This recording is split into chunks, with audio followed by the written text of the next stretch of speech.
आप समझ पा रहे हैं कि 100 वोटर हैं, 100 वोटर ने बैलेट पेपर पर दिया और बैलेट पेपर की पहली काउंटिंग हुई तो उसमें यह पता चला कि जो फर्स्ट प्रेफरेंस वाला है उसमें से 35 वोटर ने ए को पसंद किया, यानी एक कैंडिडेट को अपने फर्स्ट प्रेफरेंस में रखने वाले की संख्या है 35 100 में से।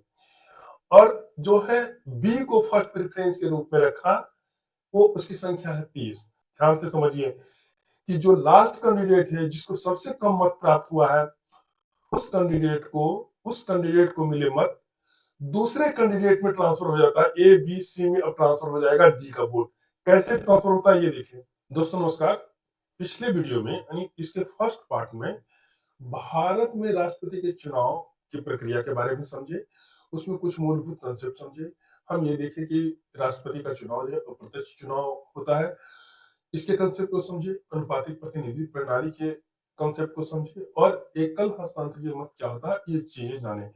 और राष्ट्रपति के चुनाव में कोटा निर्धारित होता है। कोटा क्या होता है वो पिछली वीडियो में हमने एक्सप्लेन किया था और कोटा के कंसेप्ट को अच्छी तरह समझ लिए थे। अब इस वीडियो में हम क्या देखेंगे कि एमएलए का वोट वैल्यू और एमपी का वोट वैल्यू कैसे निकाला जाता है और अनुपातिक प्रतिनिधित्व प्रणाली और एकल हस्तांतरणीय मत प्रणाली इंप्लीमेंट कैसे होता है, एग्जांपल लेकर के इसको समझेंगे।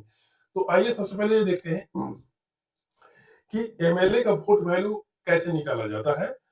राज्य की कुल आबादी, एक राज्य की कुल आबादी और ये आबादी 1971 की आबादी के अकॉर्डिंग होता है। तो total population of the state और इसको डिवाइड किया जाता है टोटल नंबर ऑफ एमएलए। ये टोटल नंबर ऑफ एमएलए क्या होता है कि जितने उस राज्य में एमएलए की संख्या तय है, जितने एमएलए होते हैं, जैसे बिहार में 243 है तो टोटल 243 से डिवाइड किया जाएगा। अगर इसके कोई पोस्ट वैकेंट है तो ऊपर भी वो पूरे नंबर से डिवाइड होगा, ये नहीं कि कोई किसी कारण से वैकेंट है तो उसकी संख्या कम हो जाएगी। तो 1971 की जनगणना के अनुसार जो किसी राज्य की जनसंख्या है वो टोटल जनसंख्या और उस राज्य में विधानसभा में कितने एमएलए हैं वो टोटल नंबर एमएलए से डिवाइड कर दिया जाता है और इस तरह से इसका वोट वैल्यू निकाला जाता है। तो अब जैसे मान ले कि अगर सिंपल इसको आसान समझने के लिए कि अगर किसी राज्य की जनसंख्या और फिर इसको डिवाइड कर दिया जाता है 1000 से। ये 1000 से इसलिए डिवाइड कर दिया जाता है ताकि ये नंबर छोटा लगे। अगर किसी राज्य की जनसंख्या बहुत बड़ी होती है और एमएलए के नंबर से उसको डिवाइड किया जाता है तो ये बड़ी संख्या प्राप्त होती है। तो उस नंबर को छोटा कर देने के लिए हम 1000 से इसको डिवाइड कर देते हैं, बस इतना सा मामला है। अब मान लीजिए कि किसी राज्य की जनसंख्या अगर 10 लाख है, सपोज कर लेते हैं, इकाई दहाई सैकड़ा हजार 10,000 लाख 10 लाख। तो ये 10 लाख है तो इसके और एमएलए मान लीजिए उस राज्य में 100 है तो 100 से डिवाइड हो जाएगा और फिर 1000 से डिवाइड हो जाएगा। तो ये जो नंबर मिलेगा इस तरीके से 1 2 3 1 2 3 कटे 1 2 1 2, तो ये जो नंबर प्राप्त हुआ ये 100। तो 100 जो हुए नंबर प्राप्त ये एक एमएलए का वोट वैल्यू है। एक एमएलए का वोट वैल्यू हम पिछले वीडियो में बता चुके हैं कि सबसे ज्यादा वोट वैल्यू एक एमएलए का उत्तर प्रदेश का है जो 208 है और सबसे कम एक सिक्किम का है जो 7 है, सिर्फ 7। तो इस तरीके से एमएलए का वोट वैल्यू निकाला जाता है और एमएलए सभी राज्यों के, देश में जितने भी राज्य हैं सभी राज्यों के वोट वैल्यू निकालने के बाद फिर ये तय होता है ये एमपी का वोट वैल्यू। और ये एमपी का जो वोट वैल्यू होता है वो सभी राज्यों के एमएलए के वोट वैल्यू के बराबर होता है। ताकि ये आप पिछले वीडियो में हम बता चुके हैं, देख लीजिएगा पिछले वीडियो, ताकि ये जो अनुपातिक प्रतिनिधित्व है वो चीज यहाँ पे लागू हो और राज्य और केंद्र में एक बैलेंस बने कि कोई भी प्रभावी ना हो पाए राज्य या केंद्र, इसलिए दोनों के वोट को वैल्यू को बराबर रखा जाता है। तो ये हो गया। तो एमपी का वोट वैल्यू कैसे निकाला जाता है? एमपी का वोट वैल्यू निकालने के लिए कि जो टोटल सभी राज्यों के एमएलए का वोट वैल्यू हुआ टोटल वो लगभग 5.5 लाख के आसपास है, 5,49,000 समथिंग। सभी राज्यों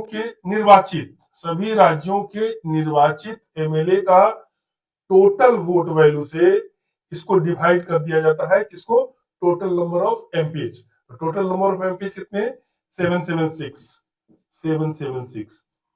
अब इससे जो नंबर प्राप्त होगा वो नंबर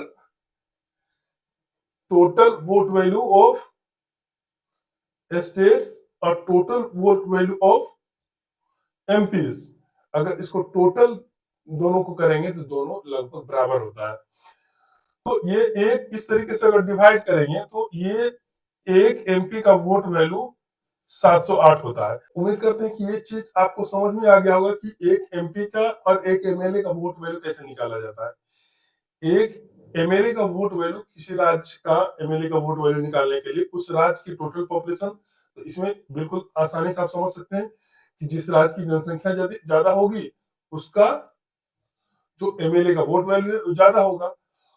और इस तरह से जब टोटल सभी राज्यों का वोट वैल्यू निकाल लेते हैं तो फिर एमपी का वोट वैल्यू निकालते हैं, और उसको एमपी के वोट वैल्यू निकालने के लिए total vote value of MLA, पूरे देश भर के सभी एमएलए का जो वोट वैल्यू हुआ उसको ऐड करने के बाद जो टोटल नंबर ऑफ एमपी है उसे डिवाइड करते हैं तो एक एमपी का वोट वैल्यू निकलता है। इस तरीके से सभी राज्यों के कुल एमएलए का वोट वैल्यू के बराबर हो जाता है सभी एमपी के वोट वैल्यू के। समझ में आ रहा है? तो अब हम एक देखते हैं कि अब ये इंप्लीमेंट कैसे होता है, एग्जाम्पल से समझते हैं। अब देखिए मूल बात जो इसमें है यही समझने की है। यहाँ पे अगर आप समझ गए तो ये अनुपातिक प्रतिनिधित्व प्रणाली और एकल हस्तांतरणीय मत क्या था, सिंगल ट्रांसफरेबल वोट और प्रोपोर्शनल रिप्रेजेंटेशन क्या होता है वो इस एग्जाम्पल से हम समझेंगे। राष्ट्रपति का चुनाव या उपराष्ट्रपति का चुनाव गुप्त मतदान के जरिए होता है और उसमें जितने कैंडिडेट होते हैं चुनाव लड़ रहे होते हैं तो जो वोटर होता है वोट जो डालते हैं जाकर के तो अपना प्रेफरेंस देते हैं। यही प्रेफरेंस जो है आपको समझ में आएगा कि एकल हस्तांतरणीय मत प्रणाली कैसे इंप्लीमेंट होता है। तो वो अपना प्रेफरेंस देते हैं। प्रेफरेंस क्या देते हैं? जैसे मान लीजिए कि 4 कैंडिडेट हैं, ए बी सी और डी, ये 4 कैंडिडेट हैं जो चुनाव लड़ रहे हैं। तो कोई भी जो वोटर होगा वो अपना प्रेफरेंस, ये एक को किसी को वोट नहीं देंगे, ये वोट चारों को देंगे, चारों को अपना प्रेफरेंस तय करेंगे। मान लिया कि कोई कैंडिडेट जो है गया वोट देने के लिए तो उसको सबसे पसंद वाला पहले नंबर पे वो चाहता है कि कैंडिडेट जो सी है, हम चाहते हैं कि कैंडिडेट सी ही हमारे राष्ट्रपति हो, तो वो अपना प्रेफरेंस देगा, इस तरीके से वन कर देगा। और उसके बाद चाहता है कि अगर सी का सिलेक्शन नहीं हुआ, अगर सी राष्ट्रपति नहीं बन पाता हो तो ए को हम प्रीफर करते हैं कि सी ना बन पाए तो ए बने, तो उसको अपना प्रेफरेंस देगा 2 नंबर पे। अब मान लेते हैं कि वो सी भी नहीं बना हो, ए भी नहीं बना हो, तो अपना प्रेफरेंस, तीसरा प्रेफरेंस देगा, मान लिया ओ डी के दिया, और लास्ट प्रेफरेंस जो है बी को गया 4। तो इस तरीके से जो बैलेट पेपर होता है, बैलेट पेपर के जरिए मतदान होता है राष्ट्रपति का, तो उसमें सारे कैंडिडेट का नाम होता है और उसके जगह अपना प्रेफरेंस देना होता है। तो इस तरीके से कोई भी वोटर जो राष्ट्रपति के चुनाव में वोटर होते हैं निर्वाचक मंडल से, वो इस तरीके से अपना प्रेफरेंस देते हैं। अब देखते हैं कि उसका वोट वैल्यू काउंटिंग कैसे होता है। 4 कैंडिडेट है, ए बी सी और डी, ये 4 कैंडिडेट हैं। वोट पड़ गया। अब मान लीजिए कि टोटल जो वोट है, समझने के लिए मान लीजिए कि 100 है, वोट वैल्यू टोटल 100, ये टोटल इसको वोटर समझ लीजिए 100 है। तो कोटा कहां पे निर्धारित होगा? कोटा कितना का बनेगा? कोटा बनेगा 51 का। किस तरीके से कि ये जो टोटल है उसका 50% प्लस 1, मतलब 50% से ज्यादा, 50 से ज्यादा जिस कैंडिडेट को वोट वैल्यू प्राप्त होगा वो भारत के राष्ट्रपति घोषित किए जाएंगे। तो कोटा हो गया 51, यानी 100 अगर वोटर है, 100 वोट वैल्यू है, इसको हम वोटर कह रहे हैं, एक्चुअली वोट वैल्यू। तो अगर ये 100 वोटर है और जिस भी कैंडिडेट को 51 मिलेगा वही राष्ट्रपति बनेगा, और 51 अगर नहीं मिलता है उसे तो वो राष्ट्रपति नहीं बनेगा। तो फिर सेकंड राउंड की काउंटिंग होगी, सेकंड प्रेफरेंस को काउंट किया जाएगा, उसके बाद भी अगर नहीं होता है तो थर्ड प्रेफरेंस को काउंट किया जाएगा, जब तक कि उसको 51 प्राप्त नहीं हो जाता है या 50 प्लस से ज्यादा उसे वोट वैल्यू नहीं मिल जाता है, तब तक ये प्रक्रिया चलती रहेगी। और इसी में आप देखिएगा कि ये जो सिंगल वोट जो होता है, सिंगल ट्रांसफरेबल वोट कैसे इंप्लीमेंट होता है।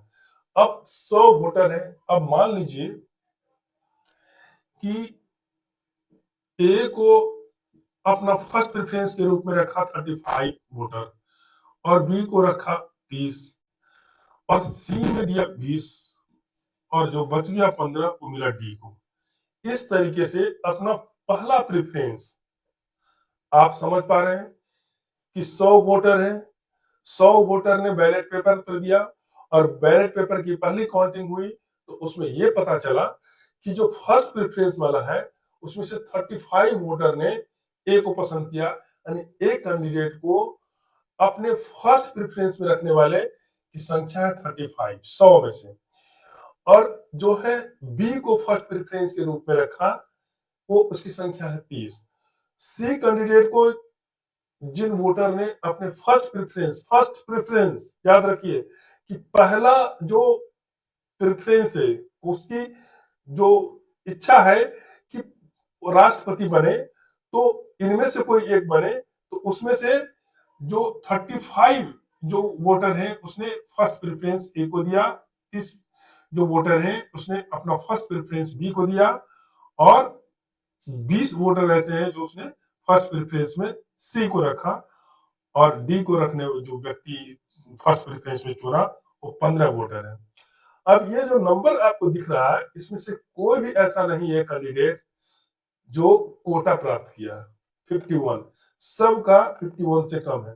तो ये जो फर्स्ट राउंड की जो काउंटिंग होगी तो उससे पता चलता है कि उसमें से कोई भी कैंडिडेट ऐसा नहीं है जो कोटा प्राप्त किया, इसलिए फर्स्ट राउंड के हिसाब से वो कोई भी कैंडिडेट क्वालिफाई नहीं किया राष्ट्रपति बनने के लिए। तो अब इसमें क्या होता है कि सेकंड राउंड की काउंटिंग होगी, और उसमें सेकंड राउंड का मतलब कि इन सभी वोटर का ये देखा जाएगा कि सेकंड प्रेफरेंस के रूप में किसे रखा। देखिए यही टेक्निकल पार्ट है, यहाँ पे समझना है कि अनुपातिक प्रतिनिधित्व क्या होता है और एकल हस्तांतरणीय मत क्या होता है, सिंगल ट्रांसफरेबल वोट क्या क्या होता है। ये सिंगल वोट है, एक बार वोट किया वोटर ने, लेकिन अब उसका वोट ट्रांसफर होकर के दूसरे कैंडिडेट को जाएगा।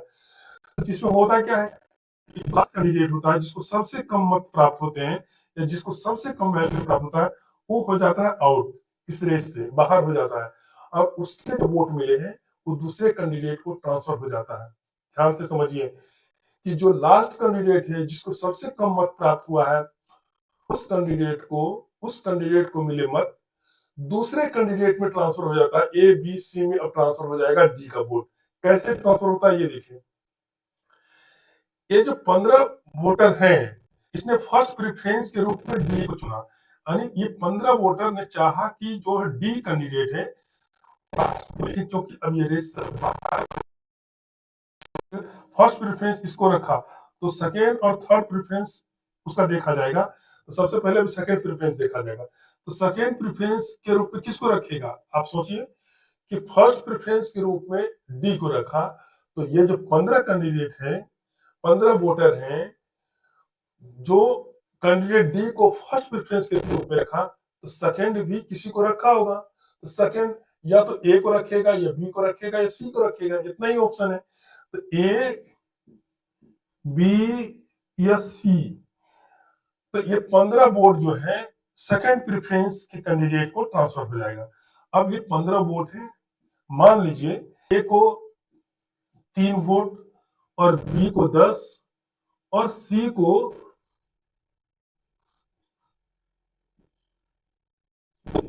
तो ये वोट जो है ध्यान से समझिए, फर्स्ट प्रेफरेंस डी को 15 रखे, डी रेस से बाहर हो गया, तो सेकंड प्रेफरेंस में देखा गया कि ए को 3 मत प्राप्त हुए और बी को 10 कैंडिडेट थे जो अपना सेकंड प्रेफरेंस बी को रखा, और ये जो सी को अपने सेकंड प्रेफरेंस के रूप में रखने वाले, तो ये जो वोट है ट्रांसफर होकर के इसको चला जाएगा। यानी ए को मिले कितने 3, और बी को कितने मिले 10, सी को कितने मिले 2, अब जो स्थिति बनी है वो क्या हो गया कि अब जो मिले ए को टोटल फर्स्ट प्रेफरेंस और सेकंड प्रेफरेंस मिलाकर ये हो गया 38 और बी को जो मिला ये हो गया 40 और सी को जो मिला वो हो गया 22।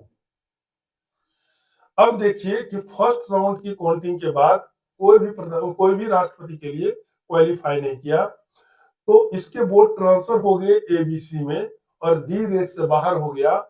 अब इसके वोट ट्रांसफर होने के बाद जो स्थिति बनी, इसमें भी कोई भी कैंडिडेट अभी भी ये कोटा प्राप्त नहीं किया है। तो इसका मतलब क्या हो गया कि अब इसके थर्ड प्रेफरेंस को देखा जाएगा और ये जो सी है जिसको अब इस लिस्ट में ए बी सी में सबसे कम मत प्राप्त हुआ, तो ये हो जाएगा रेस से बाहर। अब ये हो गया आउट, ये राष्ट्रपति चुनाव के लिए ये हो गया इस रेस से बाहर। अब ये इसका जो वोट है कैंडिडेट सी का, अब ए और बी को ट्रांसफर होगा। अब इसको वोट मिले कितने, एक्चुअल में ये 20 और 2, ये 2 कहां से आए, डी वाला वोट इसको ट्रांसफर होके गया है और बी जो है फर्स्ट प्रेफरेंस के रूप में इसको रखा था 20 कैंडिडेट। तो इस तरीके से इसको ब्रेकअप करें तो ये 20 और प्लस 2, ये 20 वोट जो फर्स्ट प्रेफरेंस के रूप में रखा था और 2 कैंडिडेट जो है वोट किया था इसको सेकंड प्रेफरेंस के रूप में। तो इसका अब वोट जो है देखिए फर्स्ट प्रेफरेंस के रूप में बी को रखा, फर्स्ट प्रेफरेंस के रूप में 20 उम्मीदवारों ने सी को पसंद किया, तो सी को जो पसंद किया है 20 फर्स्ट प्रेफरेंस के रूप में, तो इसका सेकंड प्रेफरेंस भी कुछ होगा ना। सेकंड प्रेफरेंस क्या होगा, ये 20 जो वोटर हैं जिसने सी को चाहा कि राष्ट्रपति ने अपने फर्स्ट प्रेफरेंस दिया, तो सेकंड प्रेफरेंस भी किसी को दिया होगा। तो सेकंड प्रेफरेंस कौन बचा, ए बी और डी, कौन बचा, ए बी और डी। तो ये जो 20 वोट है ये ए बी और डी में इसका ट्रांसफर होगा, ये इसका सेकंड प्रेफरेंस है। कौन सा है, सेकंड प्रेफरेंस। सेकंड प्रेफरेंस में अब ये देखा गया कि इसको 20 वोट इसके ए बी और डी में, तो उसके जो बैलेट से पता चला कि ए को कितने मिले, बी को कितने मिले और डी को कितने मिले। ध्यान से समझिए इसको कि ये जो 20 वोट मिले थे, 20 वोट सी को फर्स्ट प्रेफरेंस के रूप में रखा और इसके जो सेकंड प्रेफरेंस, क्योंकि अब सी भी रेस से बाहर हो गया, तो सेकंड प्रेफरेंस में ए बी और डी में देखा गया कि ए को 7 वोट मिले, बी को 8 मिले और डी को 5 मिले। अब यहाँ इंटरेस्टिंग क्या है कि ये जो 5 वोट डी को मिले, डी रेस से बाहर पहले ही हो चुका है। तो अब इसके जो वोट हैं डी को जो वोट सेकंड प्रेफरेंस के रूप में मिला था 5 वोट, अब क्योंकि डी बाहर हो गया है रेस से, तो डी वाले वोट भी ट्रांसफर हो जाएगा जो नेक्स्ट अवेलेबल प्रेफरेंस है। अब इसके तब देखिए कि ये फर्स्ट प्रेफरेंस के रूप में सी को रखा, सेकंड प्रेफरेंस के रूप में डी को रखा। ये आप देख लीजिए, समझिए कि ये जो 20 वोटर थे फर्स्ट प्रेफरेंस के रूप में सी को रखा और सेकंड प्रेफरेंस के रूप में डी को रखा, तो इसका थर्ड प्रेफरेंस भी कुछ होगा ना। थर्ड प्रेफरेंस क्या हो सकता है, थर्ड फर्स्ट प्रेफरेंस सी है, सेकंड प्रेफरेंस डी है, तो थर्ड प्रेफरेंस क्या होगा, ए, ये बी बचा, ए और बी। तो ए और बी में इसके 5 वोट ट्रांसफर हो जाएंगे डी के, डी का वोट रेस से बाहर हो गया, अब डी का 5 वोट ट्रांसफर हो जाएगा ए और बी में। ए और बी में यानी ये देखा जाता है कि उम्मीदवार जो बचे हुए हैं तो वो नेक्स्ट प्रेफरेंस जो भी अवेलेबल हो, जो कैंडिडेट अवेलेबल है उसको ट्रांसफर होता है।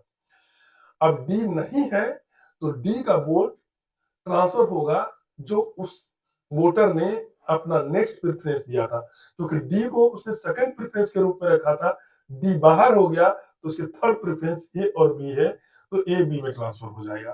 तो ए बी में ट्रांसफर हो जाएगा किस तरीके से, मान लीजिए कि ए को दिया 3 वोट और बी को दिया 2, ठीक है, यहां तक क्लियर है कि ये जो 5 वोट डी को मिला था इसके थर्ड प्रेफरेंस में बी को मिले 3 सॉरी, ए को मिले 3 और बी को मिले 2। और ये जो अभी भी बचा हुआ है, ये एक्चुअल में आया था डी का वोट ट्रांसफर होकर के सी को मिला था, क्योंकि डी रेस से बाहर हो गया था, तो डी का वोट ट्रांसफर होकर के सी को मिला था।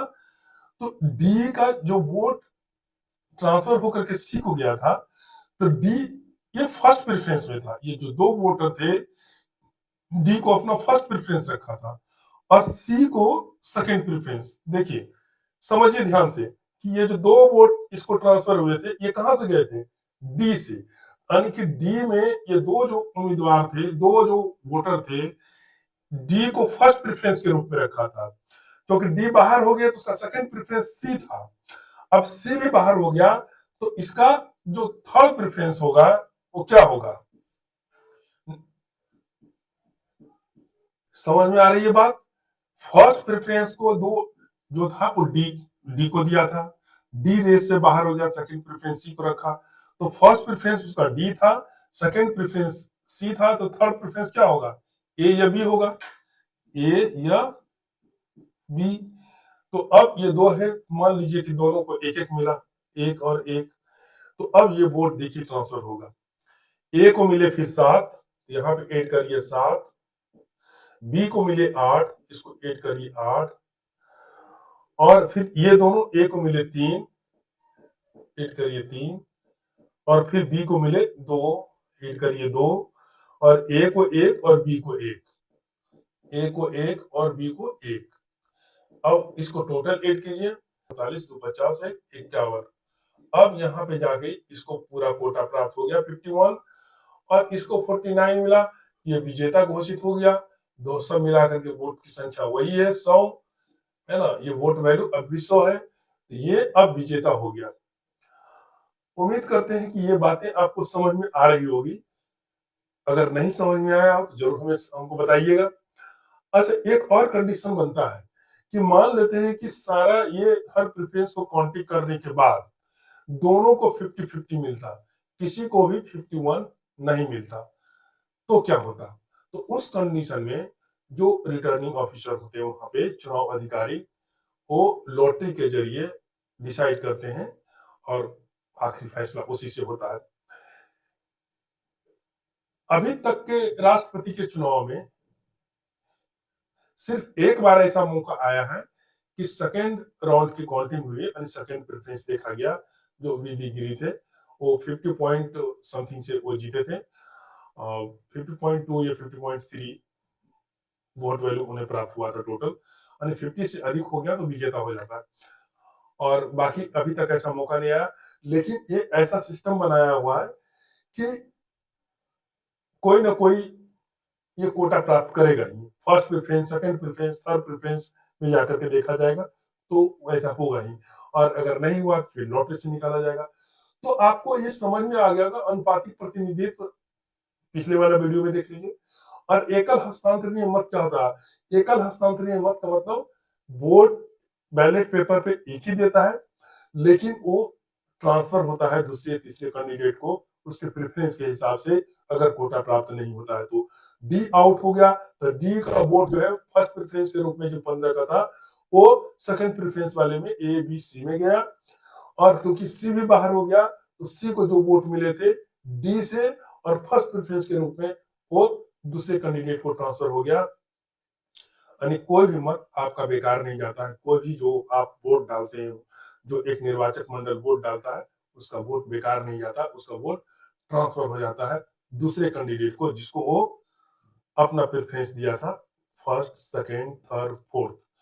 इस तरीके से ये चुनाव प्रक्रिया चलती है। उम्मीद करते हैं कि ये वीडियो आपको पसंद आया होगा, कंसेप्ट समझ में आया होगा। अगर कोई दिक्कत हो तो जरूर हमें कमेंट में लिख करके बताइएगा, और अगर वीडियो पसंद आया हो तो हमारे वीडियो को लाइक कीजिए, शेयर कीजिए और हमारे चैनल को सब्सक्राइब कीजिए। धन्यवाद, थैंक यू हमारे वीडियो देखने के लिए, हमारे साथ बने रहने के लिए।